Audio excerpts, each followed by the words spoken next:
其实很不喜欢录最后一期。你这待了10期的时间，几十个小时的相处，其实你生命中有一部分已经，你一想到未来就是下次再看不到这些身影、这些青春的时候，你就觉得很空一块，心里很。你会在各个舞台上看到他们。希望尽快，那取决于我们要多给他们要点 offer 啊。来吧，终极面试环节，同一个场地。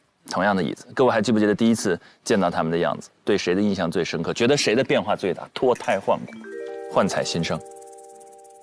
哎，我觉得雨佳的变化真的是我看到的那种最大的一个变化。首先呢，像他第一次面试的时候，他其实是带有那种，就是那种学校里刚出来的好学生是那种感觉。然后我在这个过程中，我就是要展现。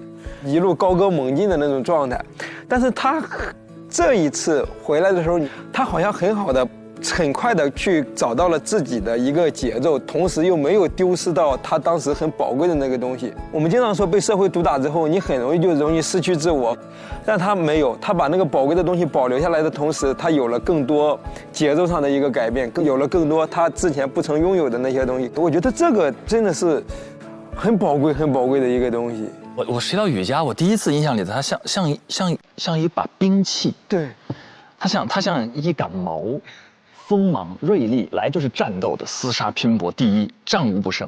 但是之后像智胜讲的那样，就他的锐气还在，但是换了一种方式。对，是的，他像一艺术品，他的锋利仍在，但不是来战斗的，对，是来享受的。对，这个不可思议，雨佳，子琪有吗？印象特别深的？我觉得变化最大的也是雨佳吧。因为当他说出他可以接受自己不是第一的时候，这个内心的转变还是非常大的。因为我觉得他最开始也是被这个第一束缚住嘛，事真第一，但是他愿意去接受自己去残破的花瓶的时候，我觉得那种豁达的感觉会让他更加的厉害。我想表达一下我对庞征的欣赏，因为我前几期没有来，然后没有机会表达我对实习生的感受。我还挺欣赏庞征的，因为尤其他最后说的，他说先做，别再那个给自己先太多的阻碍，然后先做到别人阻止你为止。这句话不是张春老师的金句吗？他刚刚讲了他在采访张春的那个，所以我觉得就其实跟他的个人经历，我觉得也。他说这个话特别有说服力，因为当时他家庭可能出现了一些这样原因的时候，然后其实那个是一个很纠结的境地，他自己也说可能后来是不是偏离了，但是他先解决当下的这个。所以其实我们上一期不是有讨论，就是我觉得主持人这个行业注重当下这个4个词，每一个人都适用，但是尤为我觉得对于主持人这个行业来说，我觉得这4个字更有意义。就张泉灵老师说。注重当下，所以我觉得就先做吧，然后人得折腾，进行时态，对，进行时。我其实更想说的是韵玲，就是我觉得她真正的是在这1个月里面，就是从内而外的那种自信是散发出来了，然后对自己专业的那种底气。老师们问她，就是你现在还没有找到自己的风格吗？或者你自己想做的节目，就是她没有。去为了，因为这是一个终极面试，是一个非常重要的一个机会，是。但是他非常遵从自己的内心，然后非常淡然地说出了，我还年轻，我还有时间，我还在去寻找，还在去我所适合的，然后还有我想尝试的，还有很多的未知的东西在等着我。我觉得那是一种真正对自己自信的表现，所以我就觉得他就是每个人其实在这个节目里面都收获到了。比 offer 更重要的那个东西是，所以说我也很就是期待韵玲在之后成为一个真正就是像她说的那样找到自己风格的那个能够不被替代、独一无二的主持人王韵玲。她一定会的，那个萌芽已经在生长了。全玲老师。我其实刚才在看他们终极面试的时候，脑子里一直在闪回。你知道雨佳特别像24岁的我，特别像，也是利剑出鞘，锋芒毕露，太像。就我几乎能够，对倒退20几年，回到24岁的我的样子。对我想了一下，我大概得东碰西撞，得到26、7岁的时候，才想明白他花这30天想明白的事情。就是你会发现说，人生不要那么着急的到处找第1名，因为如果这事儿是你热爱的，你要做很久的，你可以慢慢来，然后你可以只做一点一点，你可以掌控的进步。所以他说，哎，我承认我觉得那个 offer 可以给庞征，因为他真的很强，但是我想把第2个机会留给1年之后的自己。特别酷，这个说的特别好。所以我们真的只有1个 offer 吗？一会儿有机会，有机会，一会儿。我们其实是隔着屏幕在看，这鲁豫老师亲身的跟他们相处了30天的时间，然后同时现在也感受了我们观察室的视角。在您的整个印象当中，变化最大的会是谁？他们在生活当中都是非常符合他们这个年龄该有的样子，就是青春洋溢，可能真的就不在乎那些外界的评价。但是当每一个人被摆在了一个比赛当中，被摆在人生的竞技场当中的话，我想没有人会不在意。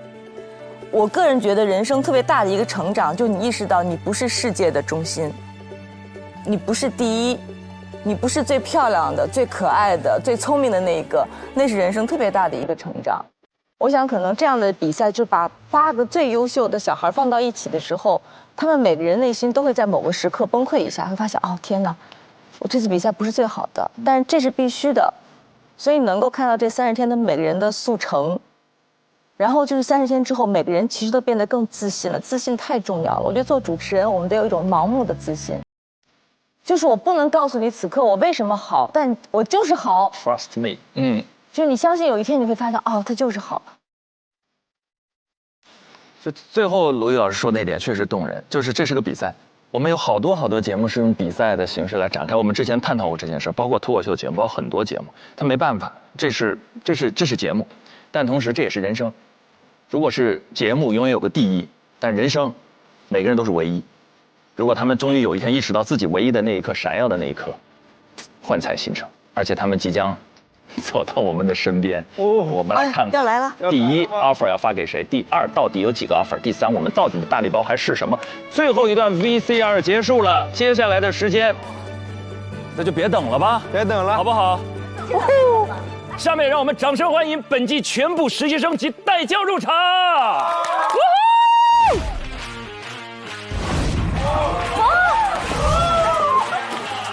哎呀，吴老师应该跟我们一起上来。见面啦！好久不见，终于见上了。不行，网友见面，你好。陈晨姐，吴老师好，家庭地位很高。彼此。哇，终于见到真人了！哎，怎么有点紧张？怎么有点紧张呢？哎呦，我们2个在干嘛呀？有点害羞的呢。其实根本没人理我们。俩小孩，小亮老师好，小亮老师。听到我要拜你为师的人吗？我们还不知道。小何老师好，白老师好。粉丝来了，我是你粉丝，二搭了，会来这我。对呀，终于有见老开心了，啥时候3打呀？可以，就等您了。就一直看你。我也在等上海台的offer。完了，陈明老师，这么给我，您的建议我都听了。对，介意，没有，但是喜欢，听心里了，太感谢了。哎呀，庞青老师，我太喜欢你了，许志成老师，太喜欢你了。哎呀，一家，志胜老师，你夸了1季了。等我爆发了，我看见了。特别期待他俩握手短路。哪个？对，同宿舍的这2位。我们2个说啥？天哪！哎呀，又夸我了，不容易，后边这个感觉太奇妙，好神奇，他俩。天哪，这个演播室能坐这么多人，欢迎，好开心，哇！哎，你知道现在有种啥感觉吗？啥感觉？就是背后区的人家区了10期，所有人。那是你吧？说笑话蛐蛐啊。济济一堂。什么叫济济一堂？就这真的特急。很多话我们都憋了10期了，彼此之间我们想跟他们说的，他们想跟我们说的，就开始吧。好，实习生们有没有什么想问我们的？大胆蛐蛐，大家没关系。一开始就这么刺激，好刺激！机会难得，赶快。我就先吧。来，哎呀说，我其实想问陈明老师和全林老师一个问题，就是从课题1看到课题8，对我的初印象是什么样子的？然后后来有没有一些什么变化？初印象，扇子舞跳得好。全林老师初印象和变化。第一个课题特别强，后面想多了。就是你每一个课题做的时候，对自己的要求，对这个课题的想法都多，你要学会做减法。但这些都不影响你的优秀和光芒，非常非常精彩，非常杰出，啊，不必自我怀疑。谢谢老师。智胜，你一会儿大声蛐蛐啊！你看他们俩就是这样。你俩不要开私聊，公放行吗？不是开小窗口啊。那智胜，你问一个，我们交替进行。不是，我现在不敢说话，你知道吗？以前我觉得就是主持人采访的时候看向那个被采访的是一个特别好的习惯，但现在当有20道目光都是只看向一个人的时候，特别恐怖，而且他们的位置又高，你知道吗？特别下位置，真的好吓就人、啊。有种什么你为什么我都会招的感觉。你们问吗？那我来问一个问题，我觉得这几个课题给我印象最深的是我们抓鸡那个课题嘛。对。然后我就想问，如果子琪老师和智胜老师一起去做抓鸡这个课题的暗访，你们会扮一个什么样的角色？不是，我先向你保证，肯定不是你跟朗子的那种角色。我俩可能会扮演啥都很奇怪的。兄弟打完篮球吧，打完篮球回去路上可能买点吃的。这是智胜回答，就是我的回答，就是我不会去参与这个课题。逃避。但我很喜欢那个课题，而且你们也真的很厉害，你俩也好会演。哎，我特别想问那个问题。因为你们刚开始的时候，那个卖海鲜的阿姨对你们特别好嘛，还教你们各种东西，所以当你们回过头来，就以记者的身份回到那里的时候，你们心里会有一丝惶恐或者一丝不安吗？哇哦，会有，非常的。当时我们两个其实在回去的时候都不太敢看那个老板娘的眼睛。其实，在回去之前就犹豫了很久。是我们俩一直踌躇，我们两个要不要进去，就作为一个记者的身份带他们进去。但是因为当时如果给那里的工作人员，就是执法人员去别麦，可能进去之后效果不会特别好，因为我们还是想抓住这个第一现场，所以我们最后犹豫再三，还是进去了。而且我觉得我们当时是作为一个记者，这是我们的职责，所以我们必须要进去。对，哇。这个问题非常好，智胜你问的真的非常好。哎呀，这是好问题，这是非常好的问题。我不能再问了，再问真有 offer 了。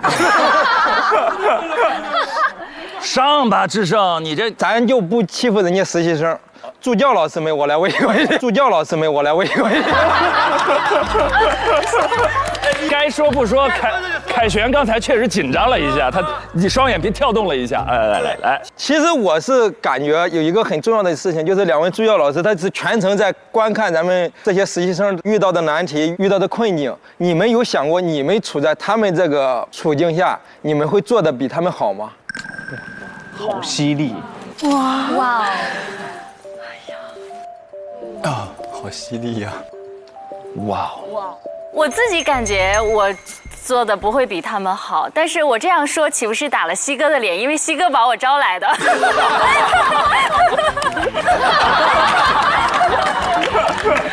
其实刚刚那个问题，我们俩私下有讨论过，我们俩也会私下交流，就说，哎，我们会选哪个选题，我们会怎么去做，不能说做得更好或者是更不好，反而是在过程当中，其实是我们跟实习生是感觉是互相学习的一个过程，因为其实他们的很多视角思维，比如说朗子在课题当中想到的，比如说扫腿舞，就是这种紧跟时事的互联网思维，以及佳宁在选题的考核过程当中，我也遇到同样的问题，就是可能一开始会比较板正，怎么样在综艺娱乐节目当中放得更开，感觉是互相学习的一个过程。当然，如果我们俩今天也是实习生，一起站上这个考试现场，我相信我们俩也有来自 SMG 的底气。哎呀，当仁不让，当仁不让。西哥刚才回头了，那表情是你们就算不相信你，你还不相信我啊？我招进来的就是要相信我，我招进来的。对，西哥真的，我不止一次在节目里表达过，我说西哥真的是一个很好的 HR， 你知道吗？我想问个问题，就是节目播到现在为止，你们除了 SMG 之外，有收到过来自别的平台邀请的，请举手。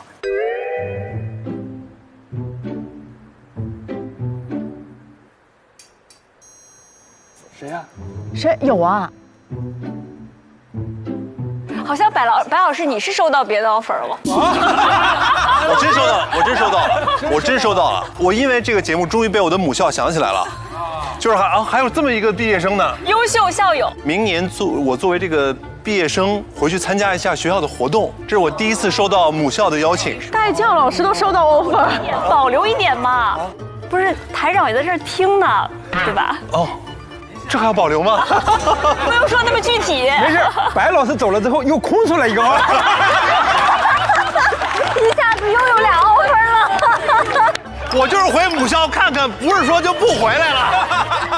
白老师急了，我只是看看你把我说走了，你不是回校任教对吧？不，我就参加学校100年系100年的活动，差点跟我说失业了，完了。俊林来一个。我来一个，来一个，来一个，问一个非常严肃的问题吧。我问侯子泰吧。哎呀，非常严肃这个问题，就最后的是，哎呦，你别这样。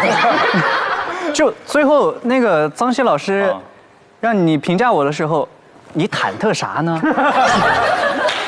不是，我当时主要是沉浸在我眼前的美食当中。我就这么说吧。你说出在你心中俊林的一个缺点。一个缺点。啊？你坐下吧，你坐下吧。你坐下吧，你坐下吧。还真有。哦。卷。啊，很无趣的一个回答。那没了。子泰最大的优点就是诚实。不是新闻人那个真实客观吗？这太诚实了，太诚实了，太新闻了。那就我问庞征，因为你的8个课题都是完成的都很好，然后我就很好奇，你对未来自己目前的定位有清晰的方向了吗？我其实来这个节目，就是我觉得很幸运，有8个课题可以让我去尝试。就不管是我还是我们实习生，所有的人，其实很难说在一个单位上去实习到不同的节目类型，还有不同的课题类型。所以我觉得这是很幸运的一点。然后我当时来这个节目的初面和中面，4位大教老师都问了我一模一样的问题。初面我说我就是来找这个答案的，然后中面的时候。我说我这个答案不知道自己找到了没有，因为我发现我好像每个课题都能做一点，但每个课题也不是说就都能做到最好。现在对于我来说，我拿到什么我就把什么做好，这是最重要的。谢谢。我就问8位实习生好了，节目此时此刻已经播出了很多期，有很多评论和弹幕，一夜之间就被很多人看到。有些声音是春风，有些声音是利剑。做好跟这些声音共处的准备了吗？这个时候你们的心态会是什么样？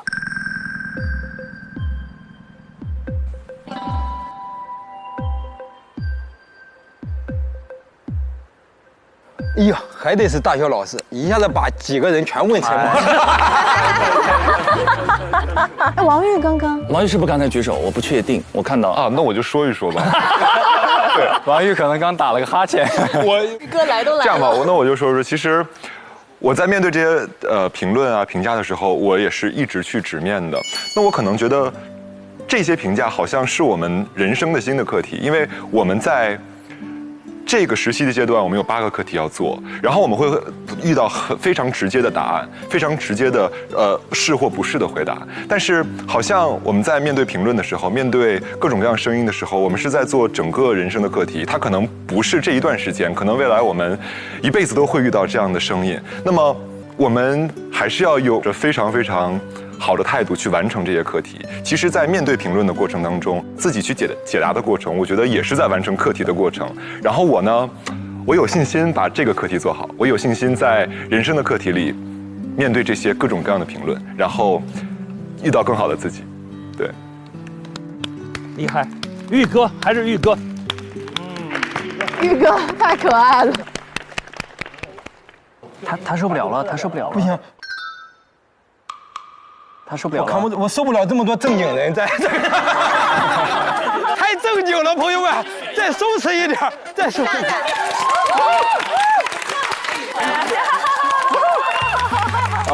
我想问小贺，不用，就是 OK， 其实这次来到了 offer， 对于我来说，我是有尝试了很多不一样的体验，就是我想问一下，就是你看完8课题之后，你最想参与到哪些课题当中？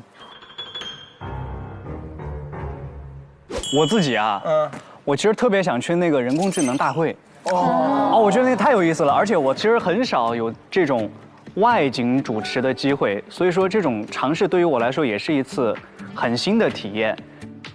我其实说真的，我不知道我自己能做成什么样子，所以我真的特别想去体验一下，而且我对人工智能这方面其实是没有太多的了解的。如果我有这样的一次机会的话，对于我来说也是一个很大的提升。欢迎你明年来，每年在上海都有世界人工智能大会，我们可以东方卫视可以配合。好，都有这个 AI 人工智能大会。我补一句，来，俊林同学没关系，咱有人脉，随时走。人脉好嘞，收到了姐。洋人脉啊，洋人脉。人脉。魏姐火力全开，魏姐。我想问小贺一个问题吧，因为这个问题我记得特别深。是我们在最后实习结束以后，老师问我们的。如果在10年以后让我们做一档节目，给这个节目叫什么？起一个 slogan。押对题了，快把咱的答案告诉他。我有答案了，忘了，来，起来，非得拉着我。你说我要10年之后要做一个节目，我们的节目名是吗？对，我们的节目名叫做。林志大了，我们的口号是林志大了，什么鸟都有。可以，押对题了，直接押到题了。我们想好了，我们也做一个访谈节目，嘉宾答得好，我们就举好鸟；嘉宾答的我们觉得他在骗我们，我们就举坏鸟；嘉宾说的我们觉得不行，我们就说帅鸟。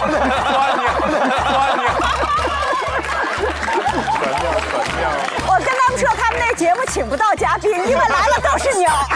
鸟人汇聚啊。